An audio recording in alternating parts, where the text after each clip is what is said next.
Saddam Hussain, Assistant Teacher in English, Srishti Central School and College, Rajshahi. Dear student, as you know, today we will going to make a class on lesson 24. The title of the lesson is Aesop's Fable.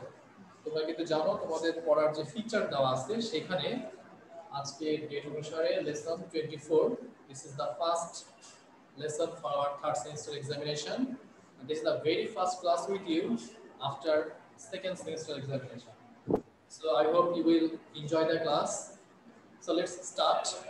Aesop's Fable. এখানে আমরা যে Aesop's মানুষটাকে দেখছি ইনি কিন্তু একজন human being, বুঝতে পারছো?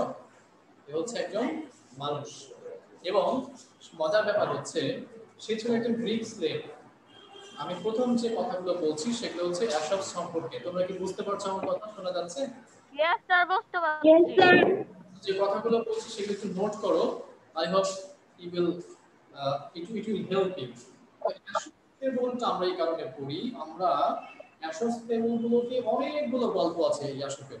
তো অ্যাশপের গল্পগুলোর মধ্যে বেসিক যে জিনিসটা থাকে সেটা হচ্ছে there is a moral story. Do you know the meaning of moral story? Yes sir, নীতি গল্প। নীতি গল্প, ভেরি গুড। মোরাল স্টোরি মানে হচ্ছে নীতি গল্প। দ্যাট মিন্স কোন একটা গল্প পড়ার পরে বা গল্প শেখার পরে সেখানে একটা শিক্ষণীয় বিষয় থাকে। এই শিক্ষণীয় বিষয়টাকে কিন্তু মোরাল স্টোরি বলে। আমরা যতগুলো ছোট ছোট গল্প জানি সবগুলো হচ্ছে অ্যাশপস ফেবল। যেমন ধরো ট্রাস্টি ক্রো, এটা জানি। উডকাটারের গল্পটা জানি। অ্যাশপসের এই যে once there was a farmer and his seven son, এটা একটা জানি। এরকম অনেকগুলো গল্প আছে যে গল্পগুলো হচ্ছে অ্যাশপসের তৈরি করা। তবে মজার ব্যাপার হচ্ছে তিনি কিন্তু কোনো বিজ্ঞান মানুষ ছিলেন না, তিনি ছিলেন একজন এবং আরো ইন্টারেস্টিং ব্যাপার হচ্ছে সেই সময় গ্রিকের যত দামি দামি মানুষ ছিল, যত বিদ্বান মানুষ ছিল, সবাই অ্যাশপের কাছে যেত এই সমস্ত গল্প শোনার জন্য। মজার ব্যাপার না? এই সমস্ত গল্প শোনার জন্য। এবং অ্যাশপ তাদেরকে গল্পগুলো শোনাইতো এবং তারা খুব মজা পেত। আস্তে আস্তে কিন্তু আমাদের পড়ার মধ্যে যাচ্ছি। তোমরা যারা স্কুলে এসেছো এবং যারা তাদেরকে এই রকমের একটা শীট দেওয়া হয়েছে। ফার্স্ট চ্যাপ্টারের উপরে এই ধরনের একটা শীট দেওয়া হয়েছে। This is lecture sheet 1 lesson 20। Yes sir. এটা হচ্ছে অ্যাশপস ফেবল। আমি গোটা গল্পটা সামারাইজ করে বলেছি, একটু সিম্পল ল্যাঙ্গুয়েজ ইউজ করে গোটা গল্পটাকে এখানে বলা আছে। তোমরা যারা এটা নিয়ে পড়েছো আশা করি তাদের গল্পটা বুঝতে অনেকটাই সুবিধা হবে। এখানে আমরা যে গল্পটা পাচ্ছি, there was an old farmer. So the very first information হচ্ছে was an old farmer. আমাদের প্রথম ইনফরমেশন একজন কি গো? আচ্ছা দাঁড়াও, যাচ্ছে। had 7 sons. দ্বিতীয় ইনফরমেশন হচ্ছে 7টা ছেলে ছিল। বোঝা যাচ্ছে গল্পটা? Yes sir. আর 7টা ছেলে ছিল। ওকে, এরপরে তারপরে আসছে they were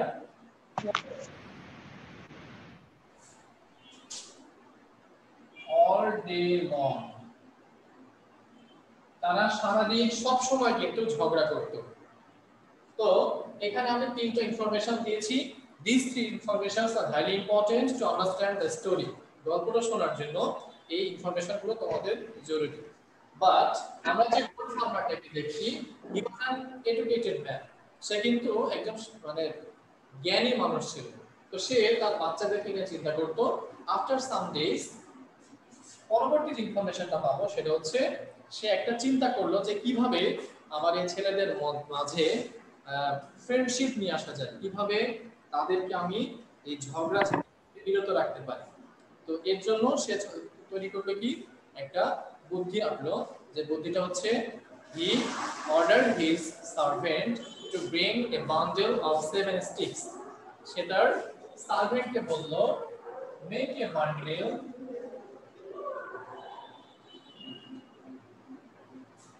of 7 sticks. 7টা লাঠি দিয়ে একটা আটি তৈরি করলো এবং চাকরকে বললো যে ওটা আমার কাছে নিয়ে আসো। আচ্ছা তোমরা একটা জিনিস দেখো তো, যদি এরকম আরো 4-5টা পেনকে এক জায়গায় করা যায় অ্যাজ এ লাঠি আকারে, ঠিক আছে, তাহলে এটাকে কি আমরা ভাঙতে পারবো? No sir. ভাঙা যাবে না, কারণ এটার মধ্যে কি আছে? শক্তি আছে না? এটার মধ্যে ইয়েস স্যার। কিন্তু ইয়েস স্যার। একটা পেন দেওয়া যায় এবং বলা যায় যে সুমাইয়া তুমি এটা ভেঙে দেখাও তো, তুমি ভাঙতে পারবে না? এটা কিন্তু খুব সোজা, এই দেখো এখনই বাঁকা হয়ে যাচ্ছে, ভেঙে যাবে। তো এইখান থেকে সে কিন্তু তার বাচ্চাদেরকে একটা স্টোরি শুনিয়ে বা কাজ দিয়ে কিন্তু তাদের মাঝে একটা ভালো চিন্তা ভাবনা নিয়ে আসে। তো দেখো আমরা যে কথাগুলো এই পর্যন্ত লিখেছি, make a bundle of 7 sticks, 7টা স্টিকের একটা বান্ডল তৈরি করলো। এরপরে আসছে গেম হিজ। স্যার এগুলো উঠাবো? তুমি যদি উঠাও তাহলে জানবো তুমি স্মার্ট, তুমি যদি না উঠাও তাহলে জানবো তুমি বোকা, কারণ নো স্যার। এই ইনফরমেশন গুলো তোমার গল্পটা বুঝতে সাহায্য করবে। দেখো, gave his oldest son to break it, তার সবচেয়ে বয়স্ক যে ছেলেটা আছে তাকে দিয়ে বললো, বাবা তুমি এই আটিটা কি করো? ভেঙে দেখাও। Gave ভালো। his oldest son to break it, বলছে নাও এটা তুমি নাও এবং এটাকে কি করো? ভেঙে দেখাও। ভেঙে ফেলো।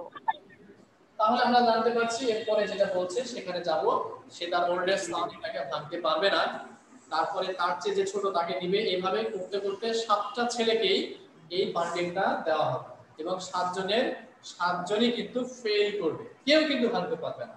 ওকে, ইয়েস স্যার। এরপরে আমরা পাবো যে দি farmer স্মাইলড and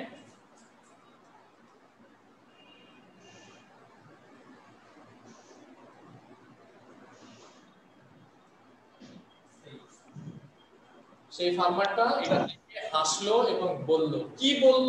this is the turning point of the story. এখানে গিয়ে স্যার 3 নাম্বার লাইনে দে ওয়্যার দেন কি লিখেছেন? quarreled all day long, quarreled। Okay sir. Okay, ঠিক আছে, তাহলে দেখো এখানে এসে ফার্মার যে কথাটা তার বাচ্চার উদ্দেশ্যে বলবে, this is the turning point of the story. গল্পের সবচেয়ে মজার ব্যাপার হচ্ছে সেখানে সে বলল যে দেখো বাবা, তোমরা যদি একে অপরের সাথে ঝগড়াঝাটি সব সময় করতে থাকো তাহলে কিন্তু তোমরা কি হবে? দুর্বল হয়ে যাবে। এনিবডি ক্যান হার্ম ইউ, যে কেউ তোমাদেরকে ক্ষতি করতে পারে, পারে না? ধরো তোমার বাসায় 5টা ভাই আছে, এই 5 ভাই যদি সব সময় ঝগড়াঝাটি করতে থাকে তাহলে তোমাদের মধ্যে কি সেই মিল মহব্বতটা থাকবে? No sir. কিন্তু তোমার ভাইয়ের নো বিপদ, স্যার। তোমার ভাইকে কিন্তু মানুষ একা পেয়ে বিভিন্ন ধরনের ক্ষতি করার চেষ্টা করবে, এটা অবভিয়াস, এটা চিরন্তন করবে, মাস্ট। হ্যাঁ স্যার। দ্য ফার্মার বলছে, তোমরা যদি তোমাদের মধ্যে ফ্রেন্ডশিপ এবং রিলেশনশিপটাকে ব্রেক করতে না চাও, যদি তোমরা ক্ষতি না চাও, তাহলে কি করো? তোমরা একে অপরের সাথে ফ্রেন্ডশিপ আকারে থাকো, বন্ডেজ আকারে থাকো, রিলেশনশিপটাকে আরো স্ট্রং করো। This is the advice. Sir একটু বোর্ড দেখতে পাচ্ছি না। হ্যাঁ, পাচ্ছি এখন। সাইডে দাঁড়িয়ে কথা বলছি। তো ওল্ড ফার্মারটা কিন্তু খুব বিদ্যান ওয়াইজ একজন মানুষ ছিল, সে তার বাচ্চাদেরকে এইভাবে বুঝিয়ে বলল যে তোমরা অবশ্যই ঝগড়াঝাটি ত্যাগ করে 7 ভাই মিল মহব্বত সহকারে থাকো, তাহলে nobody can harm you. Last যে কোশ্চেনটা আসছে সেটা হচ্ছে নোবডি ক্যান হার্ম ইউ, কেউ তোমাদের ক্ষতি করতে পারবে না। না। বোঝা গেছে? Yes sir. এই যে গল্পটা আমি সুন্দর করে একটু সামারাইজ করে বলে দিলাম, কিছু কথা আমি মুখেও বলেছি, তোমরা শুনেছো আশা করি। এই গল্পটা সারমর্ম বা মোরাল স্টোরি বলে একটা লাইন আছে, যে মোরাল স্টোরি বা লাইনটা আমাদের বইয়েও দেওয়া আছে এবং আমরা নিজেরাও জানি, বইয়েও দেওয়া আছে এবং আমরা নিজেরাও জানি, সেটা হচ্ছে if there is unity there is strength, stand. if there is strength, কথাটা আছে এরকম, দেখো, in unity there is strength, in unity unity there there is stand. is strength। এটার মানে হচ্ছে যেখানে একতা আছে সেখানে শক্তি আছে বা বল আছে। আমরা বাংলায় কিন্তু একটা ইয়া পড়ি, ছোটকালেও পড়েছি, তোমরাও পড়ছো, পড়বা, সেটা হচ্ছে একতায় বল, ভাব সম্প্রসারণ। পড়েছো এর আগে? Yes sir. সম্প্রসারণ পড়েছি। বাংলায় যে কথাটা আছে একতায় বল, এটারই ইংলিশ ট্রান্সলেশন রূপ হচ্ছে in unity there is. In unity there is strength. Okay, এই পর্যন্ত আমি যে কথাগুলো বলেছি কোথাও বুঝতে কোনো সমস্যা মনে হয়েছে? No sir. No sir. Sir কথা ক্লিয়ার হয়েছে, পরিষ্কার হয়েছে বিষয়টা? Yes sir. ঠিক আছে, তাহলে আমরা গল্পটা সুন্দরভাবে পড়লাম, বুঝাইলাম, তোমরাও বুঝেছো, এনজয় করেছো এবং মনে রাখবে অবশ্যই। ঠিক আছে, চলো আমরা টেক্সটে ফিরে যাই। আরেকটু কাজ আমি আছে, যেহেতু একটা সুন্দর গল্প পড়েছি, সুন্দর কিছু কথা শিখেছি, এখন আমাকে জাজ করতে হবে আদৌ এই কথাগুলো আমি ভালো মতো বুঝলাম কি না। এর জন্য আমি যে শীট দিয়েছি সেই শীটে একটা টাস্ক আছে। টাস্ক মানে স্যার শীটটা আরেকবার দেখাবেন? ওকে, শীটটা হচ্ছে এই যে একটা সুন্দর শীট, দেখো সুন্দর করে হাতে ক্লিক করে লেখা এই যে জিনিসটা এরকম। স্যার শীটটা তো আমি স্যার পাইনি। পেয়েছি, স্যার আমি পেয়েছি। তাহলে শীটটা যদি তোমাদের সামনে থাকে তোমাদের বুঝতে আরো সুবিধা হবে। দেখো শীটে জি আমরা স্যার পেয়েছি। কাজ দিয়েছি। এই কাজটা, টাস্ক মানে হচ্ছে কাজ, টাস্ক মানে কাজ। কাজ কার উপরে আছে? ক্লাসের তোমাকে বোঝানো হলো তার উপরে একটা কাজ আছে। খুব সিম্পল, খুব সহজ একটা প্রশ্ন এখানে দিয়েছে, সেটা হচ্ছে what is the moral of the story. What is the moral of the story? ক্লাসের শুরু থেকে এই পর্যন্ত কিন্তু কথা বলছি। টাস্ক 1 হচ্ছে what is the moral of the story. Of the story. The moral of the story is unity is strong. সেইটা তোমাকে এখানে লিখতে হবে। তো যেহেতু প্রথম ক্লাস তোমাদের সাথে, তোমাদেরকে কষ্টে ফেলবো না বলে কিন্তু আমি এটা সুন্দর একটা অ্যানসার তোমাদের সামনে লিখে দিয়েছি শীটে। তোমরা যদি এটাকে কেউ মডারাইজ করতে চাও, একটু কনসাইজ করতে চাও, ইটস আপ টু ইউ, তোমরা পারো, কোনো সমস্যা নাই। তবে আমি যেহেতু টেক্সটে একটা শীট দিয়েছি, আমি শীটটা অবলম্বন করে দুই একটা কথা বোর্ডে লিখে দিব, তোমরা একটু ভালো মতো দেখো। তো চলো আমরা প্রশ্নটা আগে লিখে ফেলি, সেটা হচ্ছে what the moral of the story. What is the moral of the story? That means এই গল্পের সারমর্ম বা শিক্ষণীয় বিষয়টি কি আমরা এখানে লিখব। আমি কিন্তু শিক্ষণীয় বিষয়টা উপরে লিখে রেখেছি, তাই না? Yes sir. কারণ কিন্তু আমি মিশাই দেইনি, জানো, তোমরা এটাকে ধরতে পারো। তো আমরা তো সরাসরি এটা লিখে তো হবে না, যেহেতু প্রশ্ন করেছি, প্রশ্ন অ্যানসার দেওয়ারও কিন্তু একটা ডিকেন্সি ডেকোরাম বলে একটা কথা আছে। যেভাবে আমি Yes sir. আমাকে কিন্তু অ্যানসারটা সেইভাবেই দিতে হবে, ঠিক আছে? অ্যানসারটাও সেভাবেই দিতে হবে। এবং আমি কিন্তু সেকেন্ড সেমিস্টারের লাইভ ভিডিও ক্লাস থেকে শুরু করে তোমাদের এই অ্যানসারগুলো কিভাবে লিখতে হয় সেটা কিন্তু আমি বলে আসছি, যে প্রশ্ন যেভাবে থাকবে আমি অ্যানসার দিব। তো প্রশ্ন দেওয়া আছে, সাবজেক্ট দেওয়া আছে, ডিভার্ব দেওয়া আছে, ডাব্লিউএস কোশ্চেন দেওয়া আছে। তাহলে আমি প্রথমে সেন্টেন্স লেখার সময় অ্যাসার্টিভ সেন্টেন্সে লিখলে প্রথমে সাবজেক্ট নিয়ে আসতে হয়, তাই না? জানেন আমি মুভি দেখতে পারি।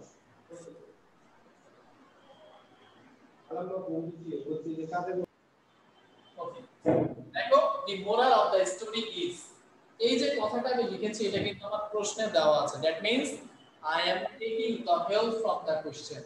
আমি কোশ্চেন থেকে হেল্প নিয়ে আমি অ্যানসারটাকে লিখব। বুঝতে পারছো এই পর্যন্ত?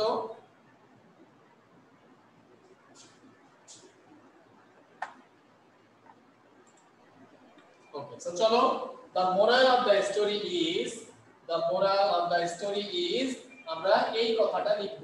The moral of the story is unity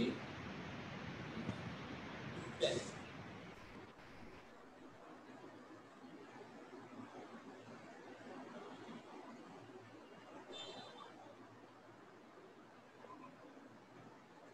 the moral of the story sir দেখতে পাচ্ছি না। is strength. দেখতে তো পাওয়ার কথা, কোথায় দেখতে পাচ্ছ না?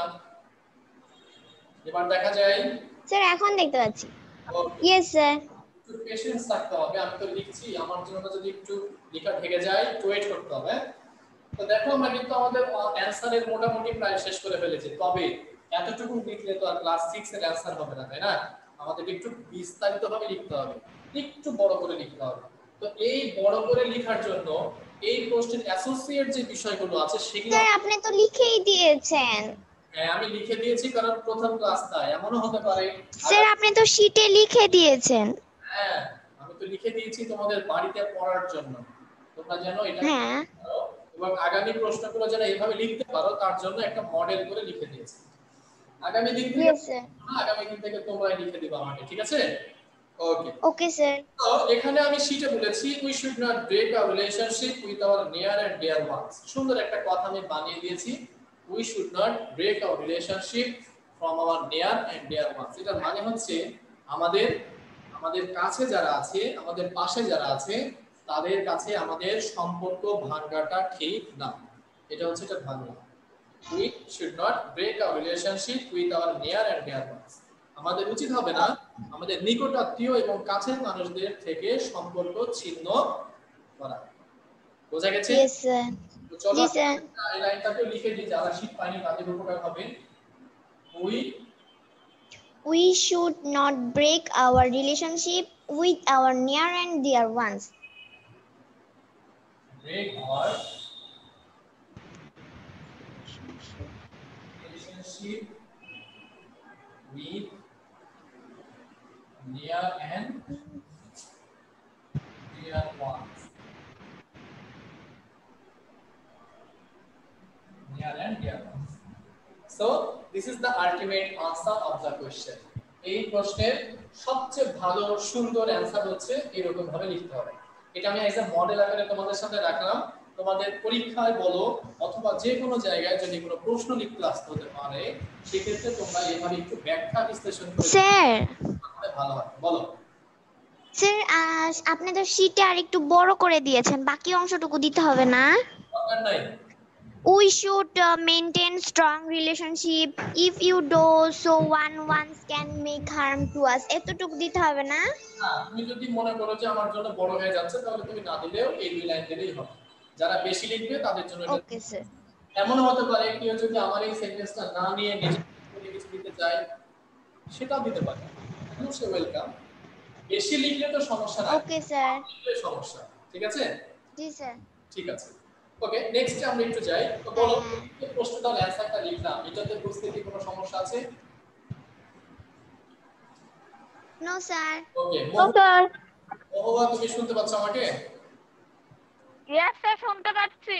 ঠিক আছে মহুয়াকে একটা প্রশ্ন ধরি আজকের যে একটু পড়ালাম তার উপরে। মহুয়া বলো তো ইউনিটি মানে কি? স্যার একতা। একতা। স্ট্রেংথ মানে? শক্তি। Very good. মেহরিন, মেহরিন শুনতে পাচ্ছ? Yes sir. ওকে বলো ফেবল মানে কি? ফেবল স্যার কি বললেন? ফেবল মানে কি? ফেবল আমরা যে অ্যাশস ফেবল পড়ছি এখানে ফেবল মানে কি?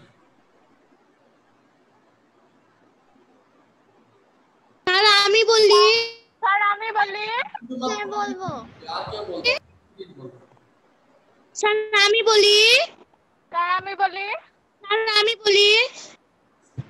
কোননি বলো। স্যার বলবো। কোননি বলো। নীতি কথা। নীতি কথা। জি স্যার।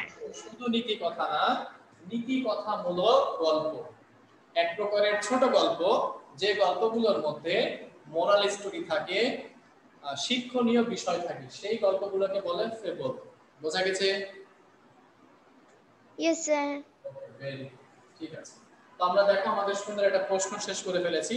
আমি এটাকে এখন মিশায় দিব, দিয়ে আমরা পরবর্তী একটা কাজ আছে সেখানে ফিরে যাব।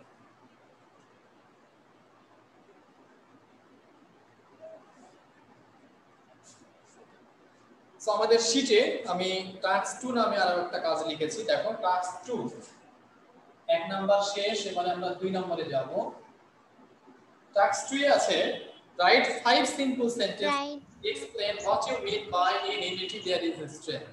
This is an individual word, that means এটা তোমার নিজের কাজ, তুমি এই কাজটা নিজের মতো করে করবে। আমি আরেকবার বলে দেই for your kind convenience, write 5 simple sentences, পাঁচটা ছোট ছোট সেন্টেন্স লিখতে হবে to explain লিখতে হবে what you mean by in unity there is strength. সততায় যে বল মানে একতায় যে বল, এইটা বোঝানোর জন্য তোমাকে 5টা সিম্পল সেন্টেন্স লিখতে হবে। খুব কঠিন কিছু হবে কি তোমাদের জন্য? No sir, no no sir, sir. আশা করি। তো এইটাই পারবো স্যার। তোমাদের এইচডব্লিউ হচ্ছে পারবো স্যার। ক্লাস 2। দেখো খাতায় সুন্দর করে এইচডব্লিউটা লিখে নাও। এটা হচ্ছে এইচডব্লিউ, ক্লাস 2 হচ্ছে তোমাদের এইচডব্লিউ। তোমরা 5টা সিম্পল সেন্টেন্স ওকে স্যার। লিখে অবশ্যই আমাকে হোয়াটসঅ্যাপে পাঠাবে। তবে এইচডব্লিউ দিয়ে দিয়েছি বলে এই না যে আমাদের ক্লাস শেষ, আমাদের ক্লাসে আরো একটু বাকি আছে। আমরা সেই বাকি অংশতে আরো কিছু কাজ এখান থেকে করব। ওকে, আমি এর পরবর্তীতে যে কাজটাতে যাচ্ছি সেটা হচ্ছে তোমাদের বইয়ে, টেক্সট বইয়ের 74 পেজ, পেজ নাম্বার 74। আশা করি তোমরা বই খুলে অনেক আগ্রহে বসে আছো। 74 পেজ একটা কাজ আছে এবং এটা খুব মজাদার একটা কাজ। দেখো সেখানে ল্যাঙ্গুয়েজ ফোকাস আছে না? Yes sir. ল্যাঙ্গুয়েজ ফোকাস, এই ল্যাঙ্গুয়েজ ফোকাসটা কি কেউ কি বলতে পারবে?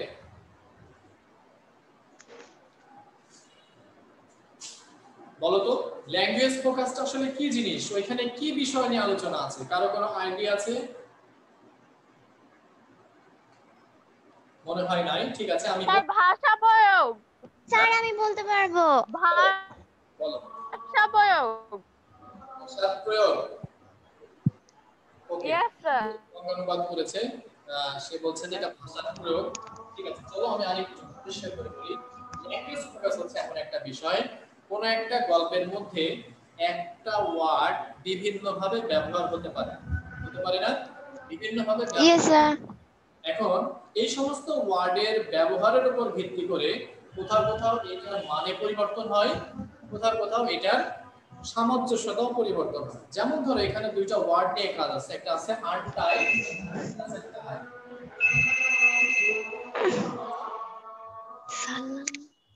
তো এই যে দুইটা ওয়ার্ড নিয়ে এখানে কাজ করছে, একটা আছে আনটাই, একটা আছে টাই। আমরা জানি টাই মানে কি? টাই মানে কি বলো? ট্রাই। টাই মানে বাধা, আটকে করা। মানে হচ্ছে বাধা বা আটকে করা। দেখো আমি একটু কলম দিয়ে তোমাদের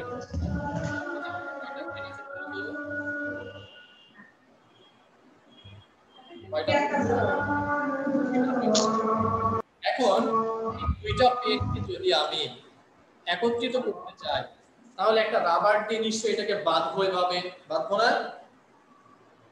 ইয়েস স্যার। এই যে বাঁধা, একত্রে বাঁধা, এটাকে বলে টাই বা আটি করা। ট্রাই। বাজারে দেখবে শাকের আটি পাওয়া যায়, বরবটির আটি পাওয়া যায়, হ্যাঁ। ফুলের আটি পাওয়া যায়, তাই না? ওই যে ইয়েস স্যার। এখানে যে বাঁধনটা থাকে সেটার নাম হচ্ছে, দেখো একটা বাস্তব উদাহরণ দিয়ে কিন্তু তোমাদেরকে এটা বুঝিয়ে দিলাম। ওকে, ঠিক একই এই একই জিনিস এর আগে শুধু ইউএন যুক্ত করেছে, পরে এটাকে বলেছে আনটাই। তাহলে টাই মানে যদি বাঁধা বা আটি করা হয় তাহলে আনটাই মানে কি? আনটাই মানে হচ্ছে বাঁধন খোলা, বাঁধন খোলা বা ঢিলা করা, ঢিলা করা। বুঝতে পারছো তো কি লিখলাম? আচ্ছা, দেখো টাই মানে হচ্ছে আটি করা বা একত্রে বাঁধা, আর আনটাই মানে হচ্ছে বাঁধনটাকে খুলে ফেলা বা ঢিলা করা বা আলগা করা, এটাকে বলছে আনটাই।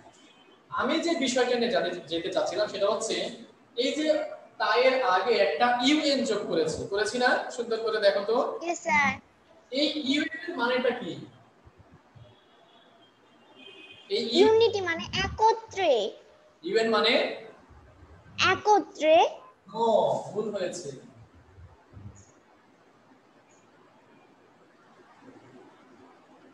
এই যে প্রিফিক্স একটা ওয়ার্ড লিখেছি, তোমরা কি এই ওয়ার্ডটার সাথে পরিচিত আছো? ইয়েস স্যার, প্রিফিক্সে আছি। মানে কি বলো তো, প্রিফিক্স মানে কি? প্রিফিক্স মানে হ্যাঁ, আচ্ছা, পূর্বে যেটা বোঝায়। মনে করাই দিই, তোমাদের ইংলিশ সেকেন্ড পার্টে একটা স্যার সাফিক্স হচ্ছে পরে আর প্রিফিক্স হচ্ছে পূর্বে। সাফিক্স আর প্রিফিক্স আছে। সাফিক্স মানে হচ্ছে একটা আছে ওয়ার্ডের আগে বসে, অনুসর্গ আরেকটা হচ্ছে ওয়ার্ডের পরে বসে। বলি অনুসর্গ আর উপসর্গ। প্রিফিক্স ওয়ার্ডের আগে বসে। হেড ওয়ার্ডের আগে বসবে আর সাফিক্স সব সময় হেড ওয়ার্ডের পরে বসবে। প্রিফিক্সের অধিকাংশ মানেগুলো হচ্ছে নেগেটিভ বা অপোজিট ওয়ার্ড। প্রিফিক্সের অধিকাংশ ওয়ার্ডগুলোর মানে হচ্ছে অপোজিট অথবা নেগেটিভ ওয়ার্ড, আর সাফিক্সের অধিকাংশ ওয়ার্ডগুলোর মানে হচ্ছে পজিটিভ ওয়ার্ড। এই পর্যন্ত ক্লিয়ার হয়েছে? ওকে, Yes, sir. আমি একজনকে প্রশ্ন করব, অন্য কেউ উত্তর দিবে না। জান্নাতুল ফেরদৌস, তুমি কি শুনতে পাচ্ছ? জান্নাতুল ফেরদৌস, Yes, sir, শুনতে পাচ্ছি। প্রিফিক্স মানে কি বলেছি? প্রিফিক্স কি মানে কি বলেছি? স্যার প্রিফিক্স মানে কোন ওয়ার্ডের আগে যেটা বসবে ওটাকে প্রিফিক্স বলে। আর প্রিফিক্স মানে হচ্ছে নির্দিষ্ট না যেটা বোঝায়, মানে না, একটু ভুল হয়েছে। প্রিফিক্স মানে হচ্ছে negative word, opposite word, negative, হ্যাঁ নেগেটিভ ওয়ার্ড যেটা বোঝায় ওটা। বিপরীত ওয়ার্ডগুলো যেটা হয়। আর সাফিক্স মানে হচ্ছে পরে বসবে এবং পজিটিভ ওয়ার্ড। পরে বসবে আর পজিটিভ ওয়ার্ড। দেখো এখানে টাই মানে যদি হয় বাঁধা বা খোলা, তো এইটার বিপরীত অর্থ কি হবে? খুলে ফেলা, তাই না? খুলে ফেলা হবে। তো এই খুলে ফেলার জন্য এখানে আনটা ইউজ করা হয়েছে।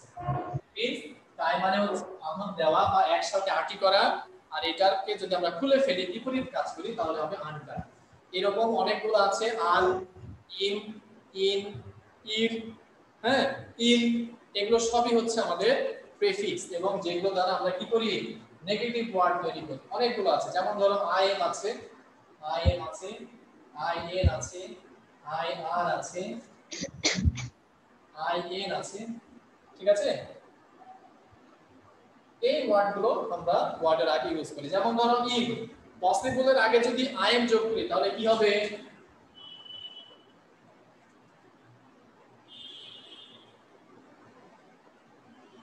ইম্পসিবল, তাই না? Yes sir. এই যে দেখো, পসিবল একটা পজিটিভ ওয়ার্ড, সেটাকে আমরা আই এম যোগ করে পসিবল করে ফেললাম। এটা দ্বারা একটা নেগেটিভ ওয়ার্ড হয়ে গেল। বুঝতে পারছো তো বিষয়টা কি জিনিস? Yes sir. ওকে, এই হচ্ছে আমাদের ল্যাঙ্গুয়েজ ফোকাস। তো ল্যাঙ্গুয়েজ ফোকাসটা জানা অত্যন্ত জরুরি ছিল। এখানে আমরা অনেক কিছু শিখলাম, সাফিক্স প্রিফিক্স কি জিনিস সেটা শিখলাম, এটার মানে কেমন হয়, কোথায় বসে, অনেক কিছু শিখেছি।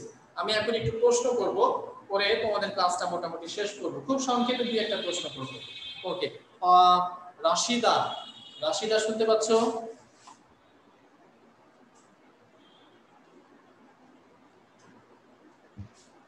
ওকে, ঠিক আছে। মহুয়া ইবনে উম্মে হাবিবা, তুমি কি শুনতে পাচ্ছ? জি স্যার, শুনতে পাচ্ছি। বলো, আমরা ল্যাঙ্গুয়েজ ফোকাসে কি বিষয় নিয়ে আলোচনা করেছি?